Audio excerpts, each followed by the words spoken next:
Senhor para os irmãos, uma boa noite. Eu gostaria de compartilhar com os irmãos uma palavra que está em João 6, Evangelho de João 6, versículo 26.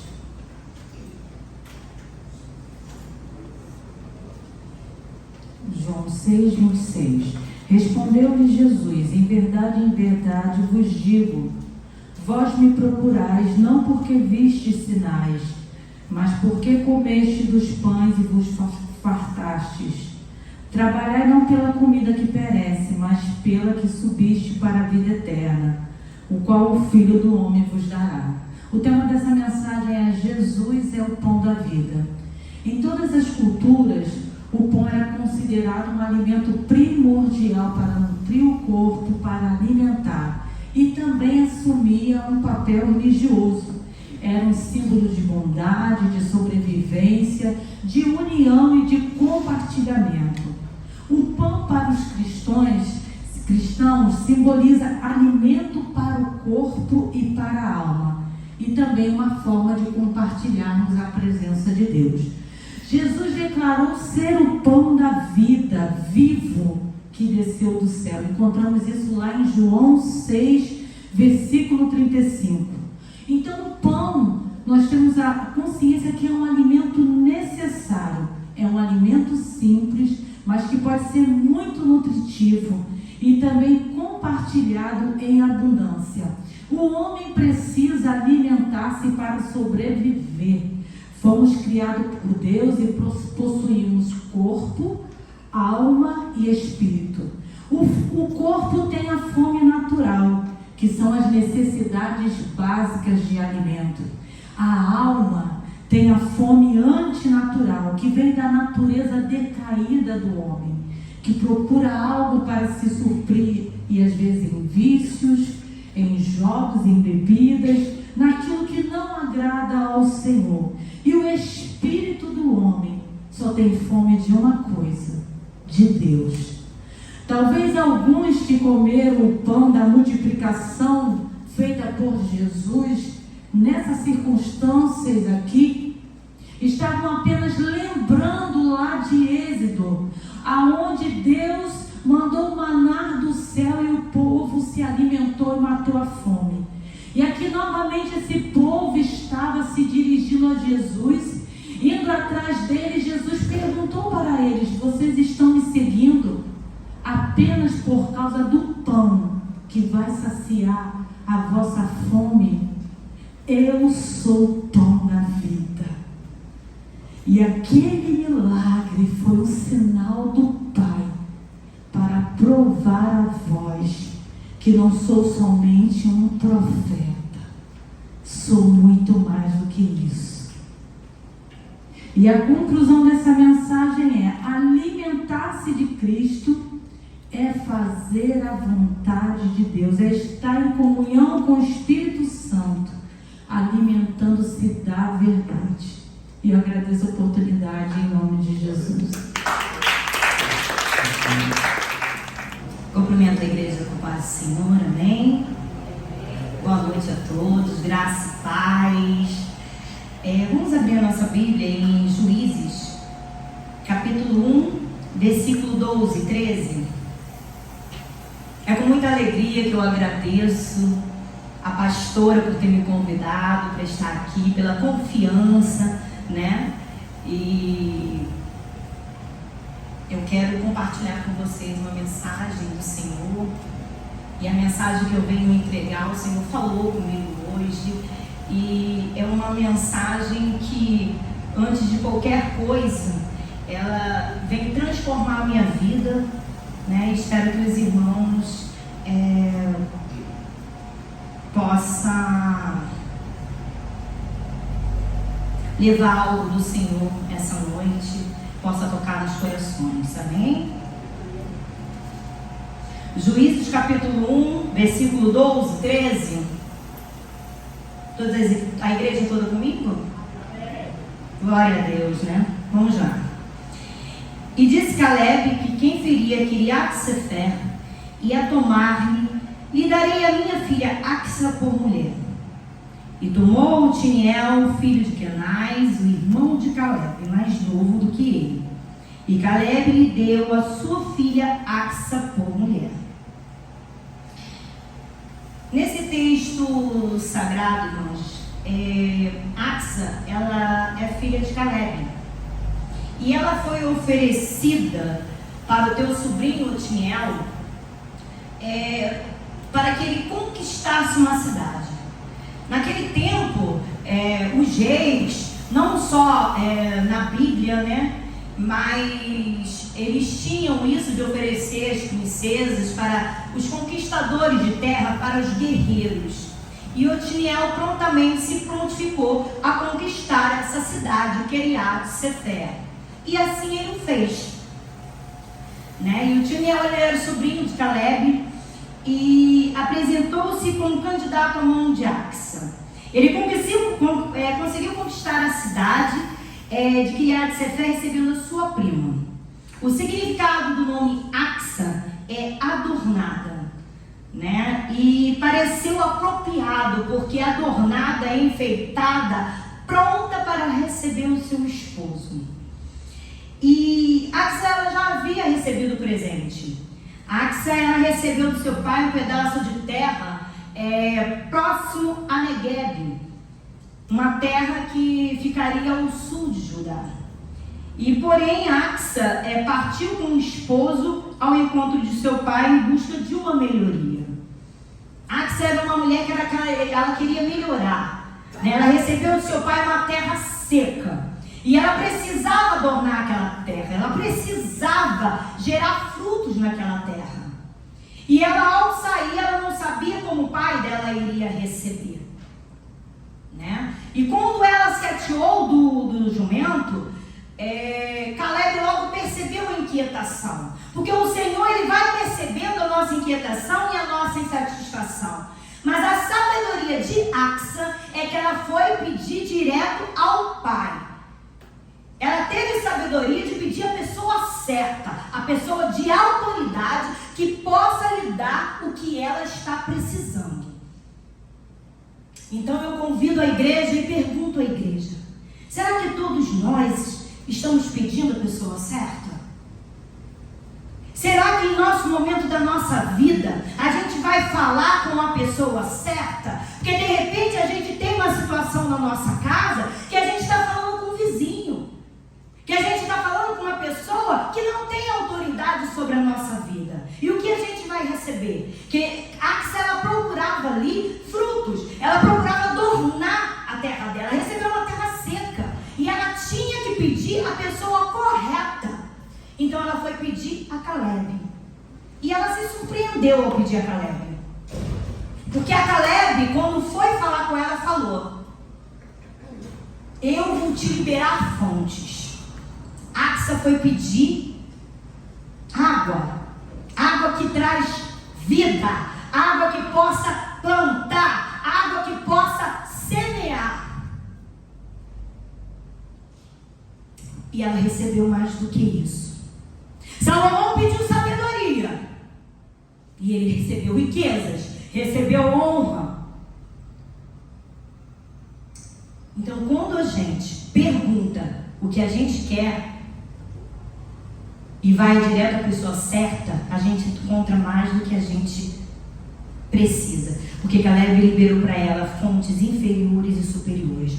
Fontes inferiores que vêm de bens materiais e fontes superiores que vêm celestial, que é a nossa comunhão, é a nossa salvação. E assim eu agradeço a minha oportunidade.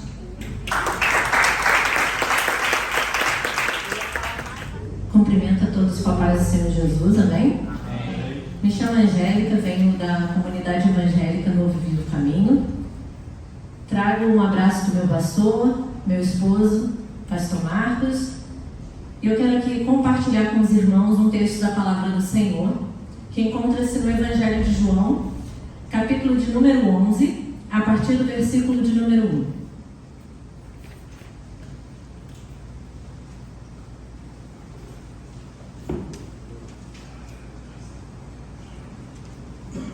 Amém? Diz o texto: Jesus, porém, foi para o Monte das Oliveiras, e pela manhã cedo tornou para o templo. E todo o povo vinha ter com ele, e assentando-se os ensinava. E os escribas e fariseus trouxeram-lhe uma mulher apanhada em adultério, e pondo-a no meio, disseram-lhe: Mestre, essa mulher foi apanhada no próprio ato, adulterando, e na lei nos mandou Moisés que as tais sejam apedrejadas. Tu, pois, que dizes? Isto diziam eles, tentando para que tivessem de que acusar. Mas Jesus, inclinando-se, escrevia com o dedo na terra.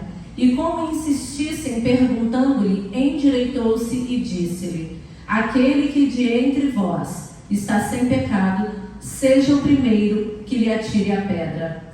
E tornando a inclinar-se, escrevia na terra.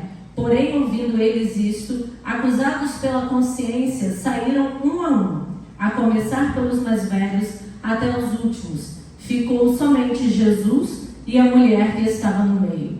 E endireitando-se Jesus, e não vendo ninguém mais do que a mulher, disse-lhe: Mulher, onde estão aqueles teus acusadores? Ninguém te condenou? E ela disse: Ninguém, Senhor.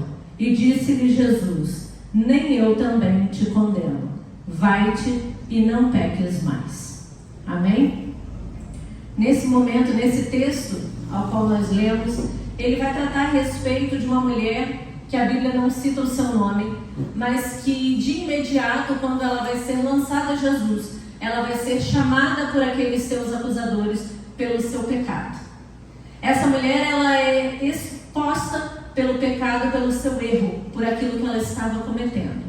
E é naquele momento, é óbvio, como o texto mesmo diz, que os fariseus, os escribas, a sua intenção, a intenção do seu coração, não era fazer com que aquela mulher ela fosse exposta apenas. No entanto, se nós observarmos o que a Torá, a lei dos judeus, dizia, ela vai lá em Deuteronômio, em Levítico, expressa exatamente que no caso de adultério, ambos, homem e mulher, devam ser entregues ao apedrejamento. E, em especial, em Levítico, vai dizer que a sentença para aquele que for pego em adultério tenha que ser apedrejado. No entanto, aqueles homens, eles não estavam de fato preocupados em entregar alguém a que fosse feito a lei, cumprir-se a lei. A preocupação deles era ter com que eles pudessem acusar a Jesus. Tratava-se de uma cilada, tratava-se de algo que eles estavam tentando ter com algo, com provas para que pudessem condenar a Jesus por conta da sua ira contra o mestre. E naquele momento, quando eles expõem a mulher, eles expõem automaticamente a Jesus. Porque naquele tempo, apesar de ser legalizado a pena de morte, era dito por Roma que somente os governantes poderiam sentenciar alguém à morte. Jesus conhecia tão bem a lei dos judeus quanto a lei de Roma. E ele sabia perfeitamente que o que estava por vir sobre ele, se ele sentenciasse aquela mulher, ele poderia simplesmente estar descumprindo uma ordem romana e ser condenado por eles. Se ele simplesmente perdoasse aquela mulher, ele estaria indo contra a lei dos judeus e contrariando a própria palavra. Então, acreditando aqueles homens de que estariam colocando Jesus numa situação sem saída, eles esquecem-se que aquele homem, de maneira sábia e inteligente, ele conseguiu exprimir daqueles homens aquilo que havia no seu interior. Porque quando Jesus declara aqueles homens de uma forma muito inteligente, derramando o seu amor sobre aquela mulher, ele não a olha pela origem do seu pecado, mas ele a olha pela sua essência, pela humanidade, por aquela mulher carregar consigo uma história. E naquele momento, quando ele diz a ela que não a condena, ele, antes de passar a isso, ele vai dizer àqueles homens que eles estão sendo somente acusadores. E eles fazem com que eles se olhem para dentro de si e reconheçam a sua humanidade. Jesus a perdoou. E assim ele faz com cada um de nós. Assim eu agradeço a oportunidade em nome de Jesus. Saúde dos irmãos, São Paz do Senhor. Amém. Meu nome é Ana Maria, eu sou da igreja Novo e Vivo Caminho e trago a todos um abraço do pastor Marcos também. Os irmãos podem abrir a palavra em Hebreus 11, Hebreus 11, 1.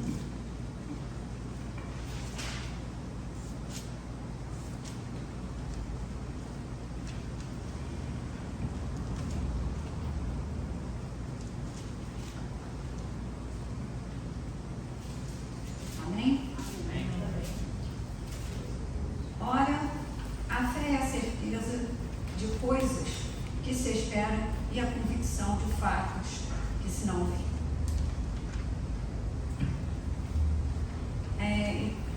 A fé, o que é a fé? A fé é a minha confiança absoluta em Deus e na sua palavra.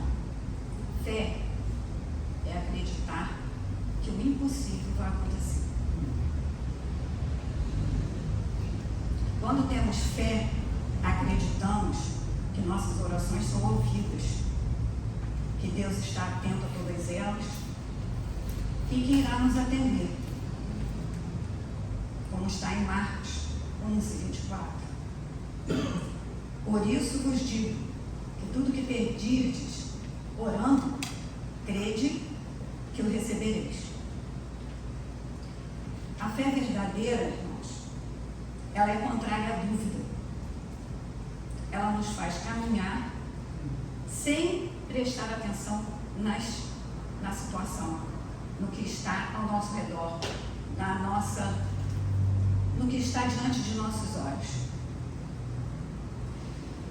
A fé, ela faz a gente caminhar sempre em frente, seguindo sempre em frente, sem se importar com as consequências, com as circunstâncias, né? Sem prestar atenção nas circunstâncias, a tudo que passa à nossa volta. Quando deixamos a dúvida entrar no nosso coração, a fé ela se apaga. Afundamos, como aconteceu com Pedro, em Mateus 14, que ele acabou prestando atenção no que estava acontecendo à volta dele, que o mar estava revolto, aquela tempestade toda, e acabou afundando e pediu a Jesus para socorrer.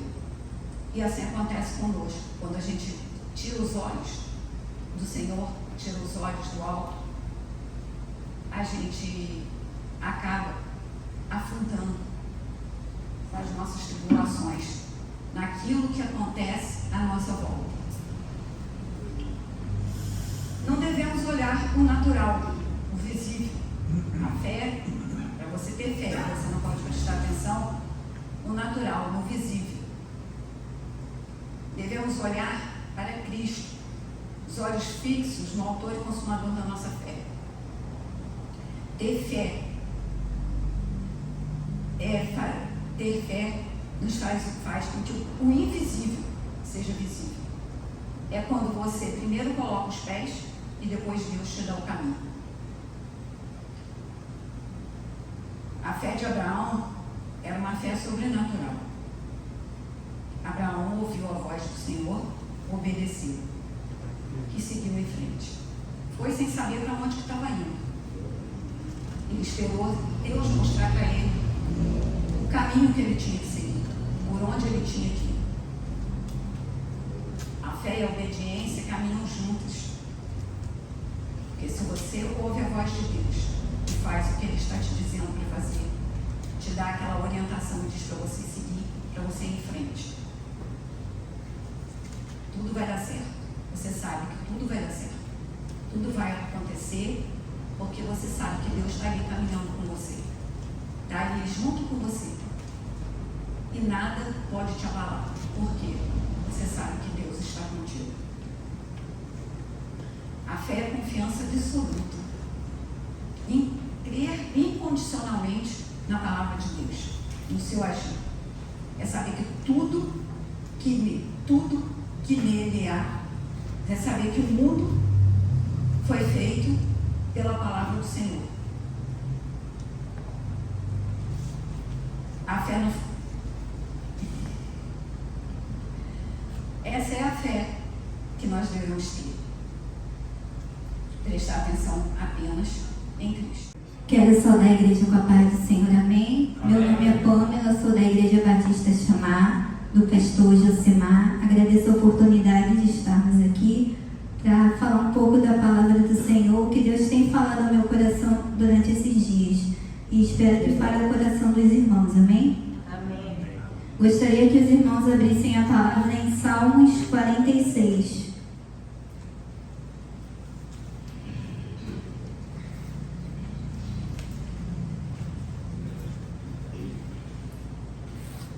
Amém? Amém? Todos abriram? Deus é o nosso refúgio e fortaleza, socorro bem presente na angústia. Pelo que não temeremos, ainda que a terra se mude, ainda que os montes se transportem para o meio dos mares, ainda que as águas rujam e se perturbem, ainda que os montes se abalem pela sua braveza. Há um rio cujas correntes alegram a cidade de Deus, o santuário das moradas do Altíssimo. Deus está no meio dela, não será abalada. Deus a ajudará a romper da manhã. As nações se embraveceram, os reinos se moveram. Ele levantou a sua voz e a terra se derreteu. O Senhor dos exércitos está conosco. O Deus de Jacó é o nosso refúgio. Vinde, contemplai as obras do Senhor, que desolações tem feito na terra. Ele faz cessar as guerras até o fim da terra, quebra o arco e corta a lança, queima os carros no fogo. Aquietai-vos e sabei que eu sou Deus. Serei exaltado entre as nações, serei exaltado sobre a terra. Amém? O tema dessa pregação é: Deus é o nosso refúgio em dias difíceis. Deus, Ele está conosco em todos os momentos. Ele não nos abandona, né? Ele está conosco durante todos os nossos dias. Não devemos temer, né, os dias de dificuldades, de tribulações, nem os dias difíceis da vida, e sim colocar a nossa confiança, né, e a nossa esperança no Senhor, né. Aqui mesmo, no Salmo 46, 7, 9, 10 e 11, diz: pois Deus faz cessar a guerra, Ele faz o mar acalmar, Ele nos traz paz em meio às dificuldades da vida. E Deus mesmo diz, né, que Ele estará conosco, né, em todos os nossos momentos da nossa vida. Não temos que temer. E lá em Isaías 43, 2, 3, mesmo diz, né, que quando passares pelas águas, estarei contigo, e quando pelos rios, eles não te submergirão. Quando passares pelo fogo, não te queimarás, nem chama arderá em ti. Porque eu, o Senhor teu Deus, o Santo de Israel, o teu Salvador, dei ao Egito por teu resgate, a Etiópia e Sebá por ti. Deus mesmo aqui está dizendo que Ele estará conosco no fogo, né? Ele estará conosco em todos os momentos. Então não temos que temer. Eu sei que por muitas vezes até isso mesmo acontece comigo. Quando nós estamos na tribulação, nas dificuldades, parece que nós estamos sozinhos, né? Parece que Deus não está ouvindo nossas orações, parece que Deus não está ao nosso lado, mas Deus está ali conosco, né? Nos consolando, nos refrigerando, né, na palavra dele. Que você nunca perca essa esperança, que Deus está com você. Eu não sei o que você está passando, mas que Deus está aí do seu lado. Amém? É isso que eu gostaria de deixar para os irmãos. E eu agradeço a oportunidade em nome de Jesus. Amém.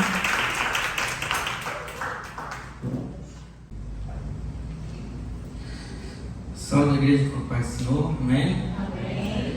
Eu venho da igreja do Clube Bandeira Nova Vida, do Bispo Robson. Aqui está minha família, minha mãe, meu padrasto, minha esposa. Eu vim aqui trazer uma palavra de Deus, né, que tem tocado no meu coração, na minha vida toda. e cada dia mais ela vem batendo mais forte para me relembrar de tudo que Deus tem feito na minha vida. Eu vou estar lendo aqui em Hebreus 11, 1 e 6. Hebreus 11, 1, 6.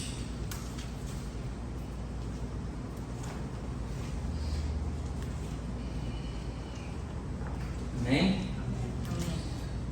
Ora, a fé é o firme fundamento das coisas que se esperam e prova das coisas que se não veem.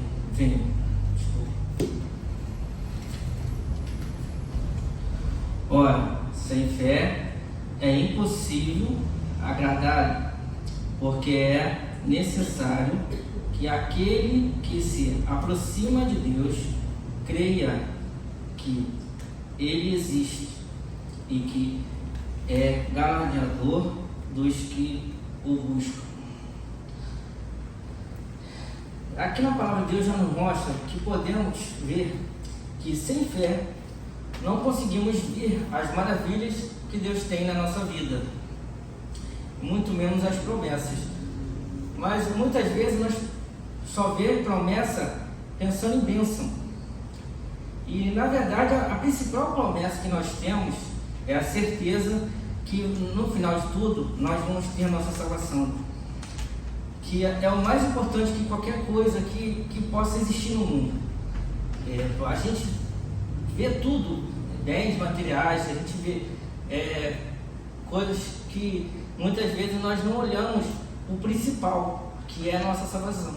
Porque tudo isso aqui vai ficar. Isso aqui é tudo passageiro. São coisas momentâneas que a gente vê hoje, mas amanhã não estão mais. Tanto até a nossa vida, amizades, pessoas que hoje não estão mais aqui, que a única coisa que fica para nós é a salvação, que é o bem maior de tudo. Quem puder ler a Bíblia em Mateus 6, 33, que nos fala: mas buscai primeiro o reino do céu, o reino de Deus, e seja justo, e todas essas coisas vos serão acrescentadas. Então, as principais coisas é a salvação, o resto serão acrescentadas. Não precisa se preocupar, durma tranquilo, que amanhã Deus proverá. Tudo aquilo que você pensa que é problema, não é nada para Deus. Para Deus é muito mais importante do que qualquer coisa, é a sua salvação, tanto minha, a sua, como a de todos, porque Deus não faz distinção de nenhum ser. Todos eles são filhos, e mesmo aquele que você vê mesmo mais pecador, ele também tem direito à sua salvação. E se não tiver fé, Salve, amada igreja da paz do Senhor. Amém. Meu nome é Natália, sou da Visão dos Mártires. Vou estar deixando uma palavra nessa noite que fica em Gênesis, capítulo 4,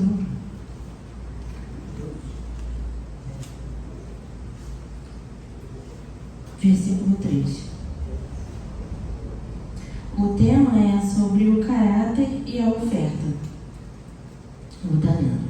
Aconteceu que no fim de um tempo trouxe Caim do fruto da terra uma oferta ao Senhor.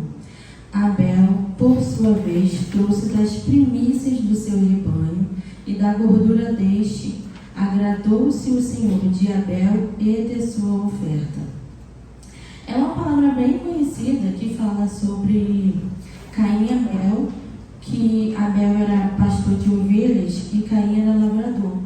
E os dois decidiram levar uma oferta para o Senhor. E aqui na Bíblia diz que Deus não se agradou de Caim, dele, e não se agradou da oferta. Primeiro Deus fala,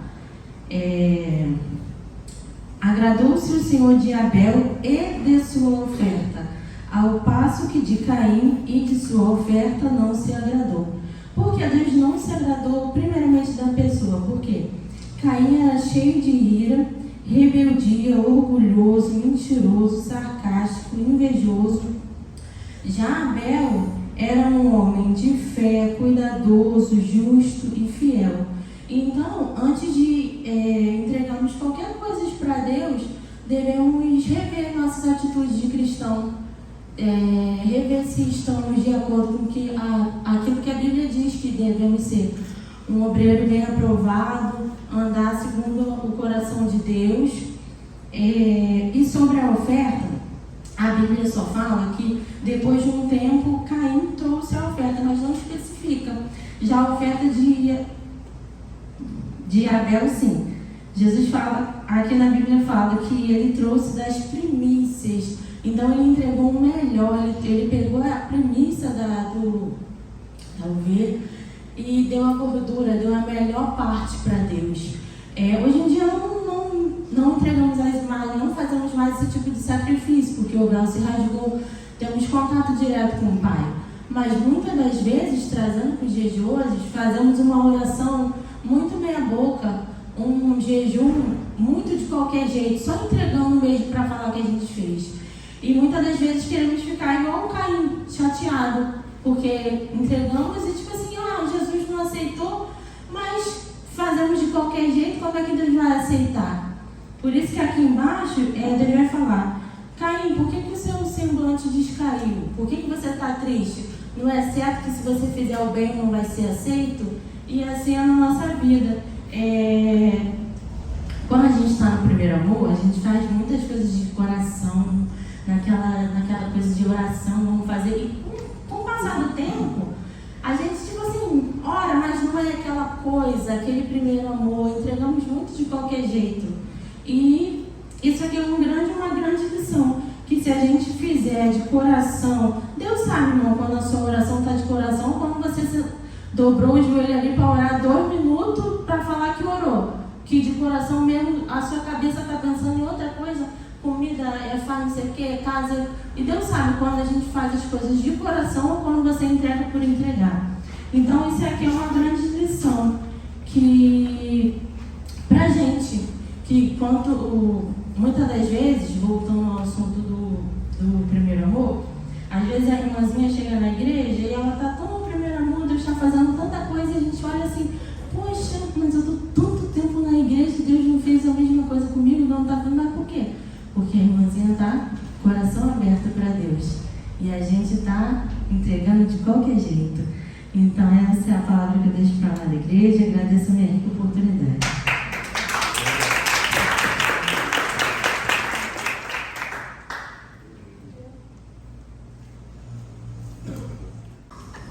Salve, irmão, papai do Senhor, amém? Amém. Me chamo João Vitor, sou da Igreja Batista Chamar, pastor Josimar Souza, e agradeço a oportunidade ao pastor à minha destra, pastor Abílio Santana, e faço acompanhar da minha noiva, levanta aí a Gaia dos Anjos, essa menina que canta muito bem, Deus seja louvado pela vida dela.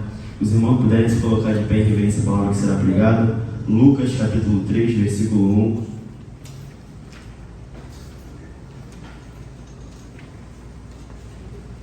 A epígrafe do texto diz assim: João Batista proclama a palavra. Os irmãos acharam? Digam amém? Os irmãos que acharam, digam amém? Amém. A palavra do Senhor que diz assim: E no ano 15 do império de Tibério César, sendo Pôncio Pilatos presidente da Judéia, e Herodes tetrarca da Galileia, e seu irmão Filipe, tetrarca de Itureia e da província de Traconite, e Lisanias, tetrarca de Abilene, sendo Anás e Caifás sumos sacerdotes, veio no deserto a palavra de Deus a João Batista, filho de Zacarias. Versículo 7. Dizia, pois, João à multidão que saía para ser batizada por ele: Raça de víboras, quem vos ensinou a fugir da ira vindoura? Amém. Podemos nos assentar. Essa palavra fala muito ao meu coração. Pós-silêncio de Deus, pós 400 anos do silêncio de Deus, vem a palavra do Senhor a João Batista. A igreja está prestando atenção, amém, meus irmãos?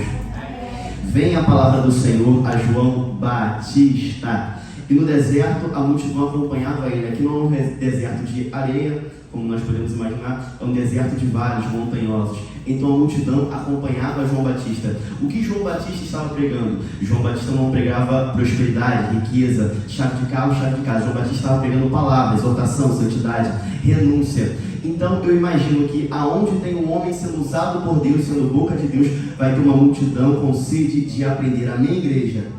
É claro que não. A palavra vai nos dizer em João capítulo 6, versículo 2: e grande multidão o seguia, porque via os sinais que operava sobre os enfermos.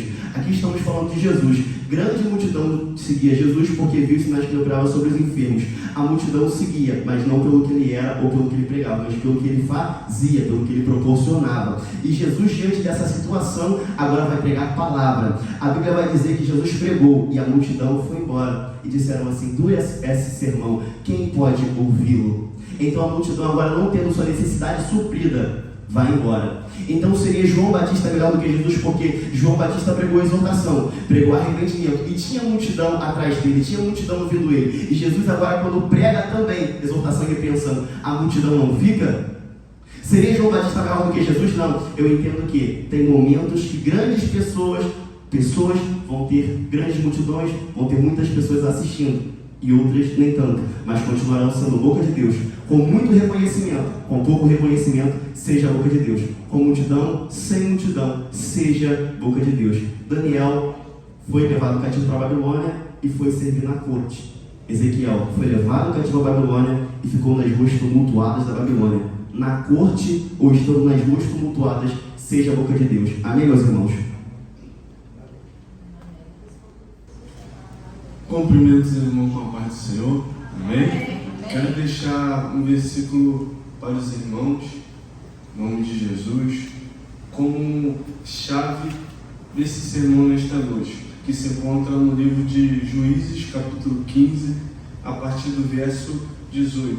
Antes de dar início à leitura, quero falar para os irmãos que eu sou da Assembleia de Deus Central do Engenho Pequeno, pastor presidente, pastor Anderson Ramos. Sou de uma das nossas congregações do Recanto, me encontro ali como companheiro de ministério do nosso dirigente, presbítero Márcio, como presbítero ali, ajudando e auxiliando o nosso presbítero dirigente daquele local, em nome de Jesus. A palavra de Deus diz assim: sentindo grande sede, clamou o Senhor e disse: por intermédio do teu servo deste esta grande salvação. Morrerei eu agora de sede e cairei nas mãos desses incircuncisos? Meus amados irmãos, nós estamos diante de um texto bastante conhecido entre o povo de Deus, mais conhecido como a Igreja do Senhor, que vem narrando, contando a história de um homem chamado Sansão. Sansão foi um homem que julgou Israel nos dias dos filisteus. O tema desta mensagem é: Deus não só escuta as nossas orações, mas também a responde. No decorrer da história, num momento difícil da vida de Sansão, os filisteus vieram com uma grande alegria, com a esperança de prender Sansão. Amarraram Sansão. A palavra de Deus vem dizendo que os filisteus, o inimigo do povo de Deus, não estavam esperando sobre o Espírito de Deus. O Espírito de Deus se apossou daquele homem e com grande força aquele homem chamado Sansão se desgarrou daqueles fios, daquelas cordas. E com grande força, Sansão se arrebentando daqueles fios, daquelas cordas, Sansão pega uma queixada de jumento. E ainda com uma queixada de jumento, através do Espírito do Senhor, Sansão teve a capacidade de ferir 1000 homens. Depois daquele decorrer, daquela longa batalha, Sansão teve sede, e por aquele homem sentir sede, ele clamou ao Senhor. Eu tenho um livro muito bom em casa, que o autor do livro vai dizer que o clamor que Sansão fez ao Senhor foi uma oração. Sansão orou ao Senhor e assim Deus o respondeu. Através de uma rocha, o Senhor permitiu que jorrasse água. No nosso pensamento, na nossa concepção, para que uma rocha possa jorrar água é algo impossível. Percebemos logo que através do sobrenatural, através da oração de Sansão, Deus moveu o sobrenatural em favor da vida de Sansão. Não sei qual o problema que os irmãos se encontram nesta noite, não sei o grau de dificuldade, não sei muito menos o que os irmãos estão passando, mas uma coisa eu creio e tenho certeza: continue orando, porque no momento certo, assim como o Senhor moveu o sobrenatural na vida de Sansão, eu creio que Deus moverá o sobrenatural em favor da nossa vida, em nome de Jesus. Nós temos outros exemplos bíblicos que homens que oraram ao Senhor e o Senhor assim respondeu. Jonas capítulo 2, verso 2. Jonas orou e Deus o livrou de um grande peixe. 2 Crônicas, capítulo 7, verso 1. Salomão orou e fogo caiu do céu e o templo onde estava foi tomado pela glória de Deus. 1 Samuel, capítulo 1, verso 10. Uma mulher que é estéril orou incessantemente, o filho que tanto desejava, Deus assim concedeu. Jó, capítulo 2, verso 10. Deus mudou o cativeiro de Jó quando ele orava pelos seus amigos. Alguns têm em mente que não existe mais amigos pelo simples fato de passar por decepções, fofocas, mentiras. Mas não é isso que a Bíblia diz. Provérbios capítulo 18, verso 24 diz assim: o homem que tem muitos amigos sai perdendo, mas há amigo mais chegado do que irmãos. Que nós possamos aprender com Jó, em meio à dificuldade, orar para que nós possamos orar pelos nossos amigos, porque no momento certo Deus não apenas nos abençoará e nos livrará no momento de dificuldade, mas sim abençoará e estenderá as mãos sobre os nossos amigos. Agradeço a rica oportunidade em nome de Jesus, que o Espírito Santo de Deus possa continuar falando em cada coração, em nome de Jesus. Quero saudar a igreja com a paz do Senhor. Amém. Também trago um abraço do pastor Antônio Leonardo, da igreja lá de Visconde, crescendo em graça. Amém? Amém. Hoje eu venho de uma leitura aqui no livro de Lucas, capítulo 17, versículo 11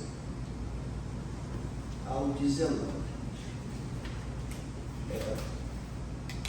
Os 10 leprosos são curados. A caminho de Jerusalém, Jesus passou pela divisa entre Samaria e Galiléia. Ao entrar num povoado, 10 leprosos dirigiam-se a ele. Ficaram certa distância e gritaram em alta voz: Jesus, mestre, tenha piedade de nós. Ao vê-los, ele disse: vão mostrar-se aos sacerdotes. Enquanto eles iam, foram purificados, limpos. Um deles, quando viu que estava curado, voltou louvando a Deus em alta voz. Prostrou-se aos pés de Jesus e lhe agradeceu. Este era um samaritano. Jesus perguntou: não foram purificados todos os 10? Onde estão os outros 9? Não se achou nenhum que voltasse desse louvor a Deus? Aí desce louvor a Deus, e a não ser este estrangeiro? Então ele disse: levanta-se e vá, a sua fé o salvou. Amém? Então, eu quero aqui fazer uma conclusão de que a fé, para todos nós, é de grande importância. Devemos sempre agradecer o que Jesus faz, que está sendo feito por nós. Amém?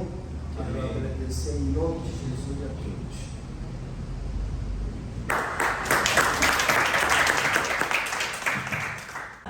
Posso falar?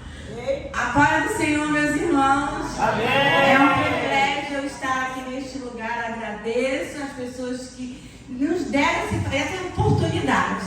Amém? Amém. Eu sou da igreja de Visconde, Crescendo em Graça, né? Que nós temos nosso irmão amado, nosso querido pastor Antônio Leonardo. Amém. E ele manda um abraço para cada um. Tá bem, irmãos? Muito obrigada por essa oportunidade mais uma vez. Eu quero enfatizar porque é grande a minha alegria. Amém? Amém. Eu gostaria que os irmãos acompanhassem comigo a leitura da palavra de Deus que se encontra em Tiago, capítulo 5, versículo de 13 ao 16. Gostaria que os irmãos me acompanhassem com esta leitura. Amém? Está alguém entre vós aflito? Ore. Está alguém contente? Cante louvores. Está alguém entre vós doente? Chama os presbíteros da igreja e ore sobre ele, ungindo com azeite em nome do Senhor. E a oração da fé salvará o doente, e o Senhor levantará. E houver cometido pecado, serão perdoados. Confessai as vossas culpas uns aos outros, e orai uns pelos outros, para que sareis. E a oração feita por um justo pode muito em seus efeitos. Eu gostaria de estar comentando sobre esta passagem, e eu gostaria de primeiro falar sobre a oração que transforma. Irmãos, o Senhor tem me falado muito a respeito disso, tem me tocado muito a respeito da oração que transforma. Se está alguém doente, se está alguém aflito, ore por ele. Fale, que muitas vezes a gente vê um irmão em aflição, mas a gente fica, né? Deixa aquilo passar. Não é hora de passar, é hora de orar, né? Se está alguém doente, chame, ore com ele, porque ali nós vamos ver a manifestação do poder de Deus naquela cura. Se tem alguém com culpa, que nós possamos estar sempre sendo humilde para admitirmos quando nós temos alguma dificuldade. Não tenhamos vergonha de procurar a ajuda do nosso irmão para nos ajudar em oração. Estamos confessando, muitas vezes é preciso confessar, né? Para que a pessoa seja assim perdoada. E a melhor maneira de alcançarmos a mudança é através da oração. Nós possamos orar pelo nosso país, orar pela política, pelo presidente, por tudo que está acontecendo no nosso país, que nós não devemos nos conformar com isso, mas que nós possamos orar para que nós possamos ver o agir de Deus nesse país. E eu agradeço a oportunidade em nome de Jesus. Cumprimento os irmãos com a paz do Senhor, amém? Meu nome é Viviane, me encontro muito alegre nessa noite, né, nesta igreja, a qual fui convidada pela diaconisa Patrícia. Sou da Igreja Batista Chamar, trago um abraço do meu pastor presidente, Josimar, e é com muita alegria que eu estou nessa noite. Gostaria de que os irmãos abrissem sua Bíblia em 2 Reis, capítulo 4, versículo do 11 ao 16. Amém? E sucedeu um dia que veio ali e se retirou àquele quarto e se deitou ali. Então disse ao seu moço Geazi: chama a esta sunamita. E chamando-a ele, ela se pôs diante dele, porque lhe dissera: dize-lhe, eis que tu os tem tratado com todo desvelo. Que se há de fazer por ti? Haverá alguma coisa de que se fale por ti ao rei, ao chefe do exército? E dissera ela: eu habito no meio do meu povo. Então disse ele: que se há de fazer, pois, por ela? E Geazi disse: ora, ela não tem filho e o seu marido é velho. Pelo que disse ele: chama. E chamando-a ele, ela se pôs à porta. E ele disse: a este tempo determinado, segundo o tempo da vida, abraçarás um filho. E disse ela: não, meu senhor, homem de Deus, não mintas a tua serva. Nós estamos falando de uma mulher da cidade de Sunem. Sunem significa casa de repouso. E essa mulher, que eu posso dar uma qualidade, né? Qualidade dela, que é uma mulher generosa, uma mulher hospitaleira e uma mulher muito sábia.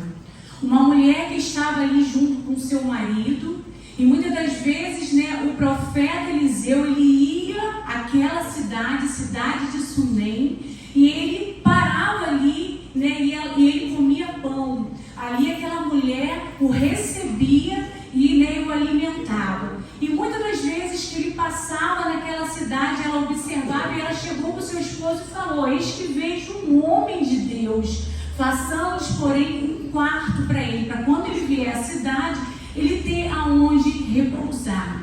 Irmãos, e assim foi feito. Aquela mulher, né, hospitaleira, generosa, que ela fazia por amor, ela não fazia nada por interesse. Nós podemos observar isso no versículo 13, que ela diz, né, que se há de fazer por ti? E ela fala: eu habito no meio do meu povo. Ela está querendo dizer ali, ó, eu não preciso de nada, eu estou no meu lugar, né? Eu não devo nada à autoridade, então eu estou bem, né? E até mesmo ela era rica, né? E ela falou: eu estou bem. Nós podemos, né, de Deus, o que acontece? O Senhor, ele não vai nos, né, despedir de mãos vazias, né? Então, nessa noite, eu quero deixar isso para os irmãos. E eu dei um tema, né? Eu procurei rapidamente. Um gesto nobre produziu o seu milagre. Eu ainda não sei quanto tempo eu tenho, pastor. Mas é isso que eu trago, irmãos, nessa noite para cada um de nós. Que possamos fazer as coisas de Deus sem querer algo em troca.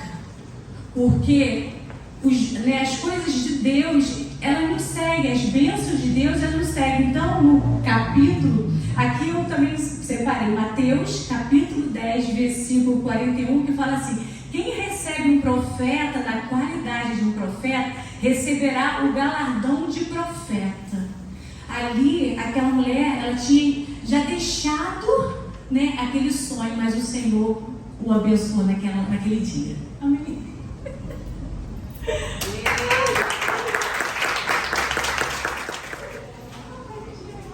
Graça e paz, igreja. Eu me chamo Juliana, eu congrego na Igreja Assembleia do Poder de Deus, cujo pastor presidente é o pastor Carlos, onde situa essa igreja em Itambi. Eu quero ler com os irmãos o livro de Gênesis, capítulo 37. Vamos ler do versículo 5 ao 10. Essa passagem da Bíblia é uma passagem muito conhecida de um rapaz chamado José, onde fala a respeito de um sonho. Certa vez José teve um sonho e contou aos seus irmãos. Aí que ficaram mais com raiva dele ainda, porque ele disse assim: escute que eu vou contar um sonho que tive. Sonhei que estávamos no campo amarrando feixes de trigo. De repente meu feixe ficou de pé, e o feixe de vocês se colocaram em volta do meu, se curvaram diante dele. Então os irmãos perguntaram: quer dizer que você vai ser nosso rei e que vai mandar em nós? E ficaram com mais ódio dele ainda por causa dos seus sonhos e do jeito que ele contava. Depois disso, José sonhou outra vez e contou também os seus sonhos a seus irmãos. Ele disse assim: eu tive outro sonho, e dessa vez o sol, a lua e 11 estrelas se curvaram diante de mim. Quando José contou esse sonho ao pai e aos irmãos, o pai repreendeu e disse: o que quer dizer esse sonho que você teve? Por acaso a sua mãe, os seus irmãos e eu vamos nos ajoelhar diante de você e encostar o rosto no chão? Quando eu leio essa passagem, eu consigo tirar vários ensinamentos. Primeiro, acreditar que todos querem o nosso bem. Mesmo estando diante de irmãos, de família, de pessoas que podemos considerar queridas, não ficaram felizes, principalmente os irmãos. O segundo, o que Deus sonha para você é particular. O sonho remete a pensamento, e a Bíblia diz que só Deus sabe dos nossos pensamentos. Quando Deus proporcionou que José sonhasse, necessariamente ele não disse que ele teria que contar o que sonhou. E muitas vezes isso acontece com a gente, por conta da nossa ingenuidade. Que por questão, o tema dessa mensagem é a nossa ingenuidade. Muitas vezes, por conta da nossa ingenuidade, a gente passa por alguns apertos. De repente, José não precisava passar por tantas dificuldades como passou para poder alcançar o seu sonho. Outro tópico que eu posso tirar, outro ensinamento que eu posso tirar dessa passagem é: na sua ingenuidade, Deus te faz forte. Aqui no texto diz que eles ficaram chateados com a maneira como que José contou. Mas José não contou aquilo para se engrandecer. Ele não contou para dizer que, olha, eu vou ser melhor do que vocês. Olha, embora eu seja o irmão mais novo, ou o irmão que o meu pai teve na velhice, o mais querido, eu vou de alguma forma predominar sobre vocês. Não era isso que ele estava querendo dizer. Ele só estava dizendo que ele sonhou e que Deus proporcionou ele sonhar uma coisa diferente do que os irmãos sonhavam. E por último, e não menos importante, que a nossa ingenuidade não pode frustrar o sonho de Deus. Por mais que nós sejamos ingênuos em alguns momentos, em algumas situações ou em algumas circunstâncias que a gente passa na vida e acaba contando um sonho grande que Deus nos dá, não vai fazer com que isso não aconteça em nossas vidas, porque o sonho é de Deus e não nosso. Então, independente da nossa ingenuidade, o poder de Deus ainda continua sendo grande, continua sendo manifestado e vai fazer com que ele seja concretizado. Agradeço muito a oportunidade de poder estar aqui podendo falar da palavra de Deus. Isso para mim não tem preço. Amém.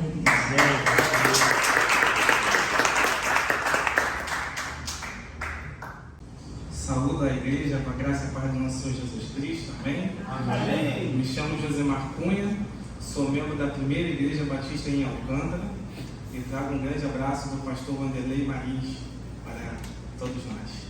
Amém? Amém. Hoje eu trago uma passagem, uma coisa bem breve que Deus colocou no meu coração, vim orando sobre o que Ele queria falar conosco neste momento.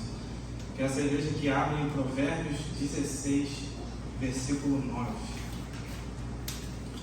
Já desde então agradeço a oportunidade, que sempre alegra o nosso coração de poder estar ministrando a palavra do Senhor e que Ele venha a tocar os nossos corações através dessa palavra mais uma vez. Provérbios 16, versículo 9. O coração do homem planeja o seu caminho, mas o Senhor lhe dirige os passos. muitas das vezes nós nos pegamos esperançosos com o que iremos fazer, com sonhos, com planos e com desejos. Mas no decorrer do tempo, na emoção, né, do planejamento, nós esquecemos de colocar nas mãos do Senhor, de saber se realmente é da vontade do Senhor esses sonhos que nós estamos planejando, esse desejo, algo que nós tanto queremos, aquilo que nós estamos planejando fazer logo mais, ou amanhã, ou daqui a uma semana, não importa qual tempo seja. Mas quando nós cremos, enxergamos e entendemos que tudo que nós viemos a fazer, tudo que nós viemos a desejar, né, tudo que nós estamos galgando para o dia de amanhã, tem que ser colocado nas mãos do Senhor, porque é Ele quem dirige os nossos caminhos, é Ele quem permite o nosso agir, o nosso fazer, o nosso respirar, o nosso ir e vir. Vejamos também que o autor de Provérbios, Salomão, ele nos orienta, né, no capítulo 4, versículo 23, que de tudo que devemos guardar, guardemos no nosso coração, porque dele procede a fonte da vida. E nós planejarmos algo, nós sonharmos com algo, desejarmos algo, tem que ter vida. Tudo que nós fazemos com muito desejo, tudo que nós fazemos com muito plano, nós fazemos aquilo vivificado, porque nós damos vida, nós temos esperança que aquilo vai se concretizar. Mas quando nós não guardamos nossos corações, nós também passamos a ter então frustração. E isso pode matar os nossos sonhos. Isso pode matar os nossos planos, os nossos desejos. Então, quando nós fazemos algo fora de Deus, nós seremos frustrados. Mas quando entendemos que é Deus que está nos guiando e nós sabemos que aquele caminhar é com Cristo, aquilo ganha uma vida ao qual nós não consigamos explicar, mas consigamos nós passarmos isso adiante com aquilo que nós estamos vivendo em Cristo Jesus e com Cristo Jesus. Fica evidente que as pessoas vão ver uma alegria transbordar de nós e que é o manifestar do Espírito Santo de Deus. Então guardemos nossos corações em Deus, em Cristo, para que tudo isto seja mais uma vez uma manifestação do reino de Deus através de nossas vidas e que outras pessoas possam também vir a conhecer Jesus. Muitas das vezes nós vamos passar por adversidades. Nós temos, por exemplo, na Bíblia, vários homens que passaram por adversidades. Tomo aqui como exemplo o profeta Abacuque, capítulo 3, versículo 17 a 19, ao qual ele diz: porque ainda que a figueira decepcione o produto da oliveira e os campos não produzam mantimento, ainda que as ovelhas da malhada sejam arrebatadas e nos currais não haja gado, todavia eu me alegrarei no Senhor, exultarei o Deus da minha salvação. O Senhor Deus é a minha força e fará os meus pés como os das servas e me fará andar sobre as minhas alturas. Que nós venhamos a entender que se nós venhamos a ter farturas ou que nós não venhamos a ter nada na nossa botija, nós venhamos a glorificar e exaltar o santo nome do Senhor. Amém? Agradeço a oportunidade que Deus continue. Salve o nome do Senhor, amém? Amém. Eu me chamo Esdras, sou do Centro Evangelístico Internacional do Alcântara, diferente do que o pastor falou no Igreja Paulo, só de cara aí que tem empresário. Vou trazer uma palavra aqui no livro de Isaías 1:19, que diz que se quiserdes e ouvirdes, comereis o bem desta terra. A palavra que eu vou trazer é sobre obediência. Obediência é uma educação, né, que a gente aprende quando é criança, que nossos pais falam a gente obedecer. Se a gente não obedecer, a gente fica de castigo, não pode ir para a rua, não pode ir para a festa. E como Deus não é diferente, né? Assim como ele falou com Abraão, nós somos abençoados pela obediência de Abraão. Em Gênesis 22:18, Deus diz: e na sua semente serão benditas todas as nações da terra, porquanto obedecestes a minha voz. E na Bíblia temos vários exemplos de obediência, como Moisés falou em Deuteronômio 28. Se atentamente ouvir a Deus e os seus mandamentos, o Senhor Deus te exaltará. Também temos Josué também. Então são bastante exemplos de obediência.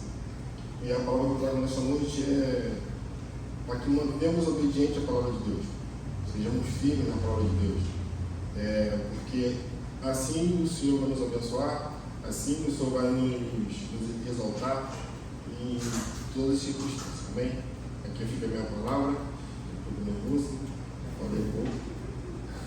E agradeço a oportunidade.